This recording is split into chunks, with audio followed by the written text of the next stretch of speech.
आदरणीय नेत्या राष्ट्रवादी काँग्रेस पक्षाच्या राष्ट्रीय अध्यक्षा या राज्याच्या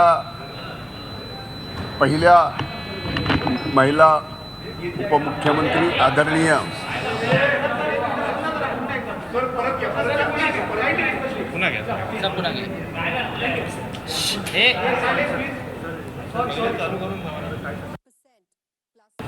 काँग्रेसच्या अधिकृत पेजवरून आमच्या नेत्या राष्ट्रवादी काँग्रेस पक्षाच्या राष्ट्रीय अध्यक्षा या महाराष्ट्राच्या पहिल्या महिला उपमुख्यमंत्री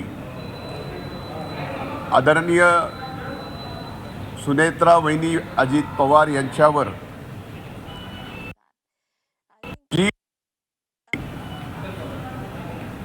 ज्या पद्धतीनं त्या पेजवर वक्तव्य केलं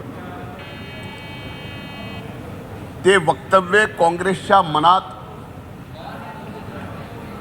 महाराष्ट्राच्या पहिल्या महिला मुख्यमंत्री सुनेत्रा वहिनी झाल्या त्याबाबत किती द्वेष आहे, किती घृणा आहे हे त्या वक्तव्यातून या ठिकाणी स्पष्ट होतं. काँग्रेसने खरं तर त्यांचा इतिहास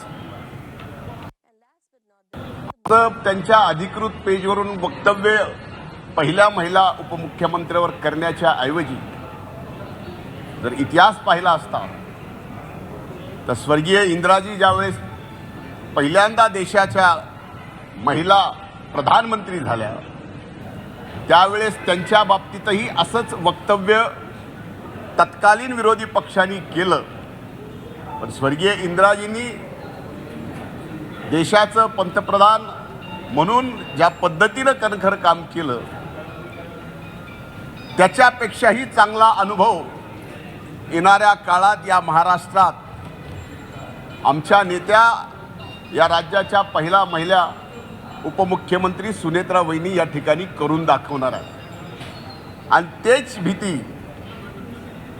तेच आमच्या वहिनी साहेबांचा द्वेष हे काँग्रेसच्या त्या पेजवरून आपल्याला पाहायला मिळाला. खरं तर तो बीडचा दौरा आदरणीय सुनेत्रा वहिनी साहेबांचा बीडचा पालकमंत्री म्हणून होता. 24 तारखेला 5 वाजल्या संध्याकाळी 5 पासून ज्या बैठका चालू झाल्या त्या 11 वाजेपर्यंत, दुसऱ्या दिवशी सकाळी 7 वाजल्यापासून डीपीडीसीची बैठक संपून इतर बैठका संपून अधिकृतपणे बीड जिल्ह्याच्या सर्व वर्तमानपत्राच्या प्रतिनिधीला, प्रेसला, माध्यमांच्या प्रतिनिधीला हे सुस्पष्टपणाने पत्र दिलं होतं की पत्रकार परिषद नाही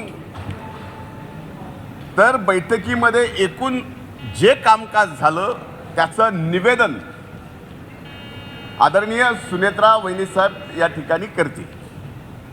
आणि ते निवेदन वहिनी करत असताना आपण पूर्ण जर ती प्रेस पाहिली तर लक्षात येईल निवेदन करत असताना सुद्धा आपलं संबंध दुःख विसरून त्या या महाराष्ट्राच्या मायबाप जनतेची सेवा करायला आज उतरल्यात. आणि निवेदन करताना ज्यावेळेस दादांचे 2 कामांच्या संदर्भात विषय आला त्यावेळेस वहिनी सुद्धा अतिशय भावनिक झाल्या. मी त्यांच्याकडे पाहिल्यानंतर मला असं वाटलं की त्यांचा हुंदका बाहेर येतोय का म्हणून. त्यानंतर बोलल्यानंतर माध्यमाचे प्रतिनिधी प्रश्न विचारत होते तर मी त्यांना म्हणलं की आपण आत्ता थांबायला पाहिजे, कारण हा प्रश्न उत्तराची प्रेस नाही. अधिकृतपणे हे सांगितलेलं आहे, हे पत्र अगोदरच दिलेलं आहे की हे फक्त निवेदन करण्यात येईल, प्रश्न उत्तर पत्रकार परिषद नाही, फक्त निवेदन करण्यात येईल. हे सुद्धा माध्यमांनी लक्षात घ्यावं. आणि म्हणून या ठिकाणी मी स्वतः प्रेसला म्हणलं की आपण लक्षात घ्या, पहिल्यांदा पालकमंत्री म्हणून आल्यात, अतिशय भयंकर दुःख पचवून त्या या ठिकाणी मायबाप जनतेची सेवा करायला आणि दादांचं सामान्य माणसाबद्दल असणारं प्रेम, त्यांच्या प्रती असणारं निष्ठा, त्याचा वारसा चालवायला त्या पुढे आलेल्या आहेत. त्यामुळे आपण सुद्धा त्या ठिकाणी तेवढं थोडंसं भावनिक होऊन थांबायला पाहिजे होतं निवेदन झाल्यावर. पण स्वाभाविक आहे, बीड जिल्ह्याच्या माध्यमांच्या बाबतीत मी स्वतः ट्विट केलं की 90-95% प्रतिनिधी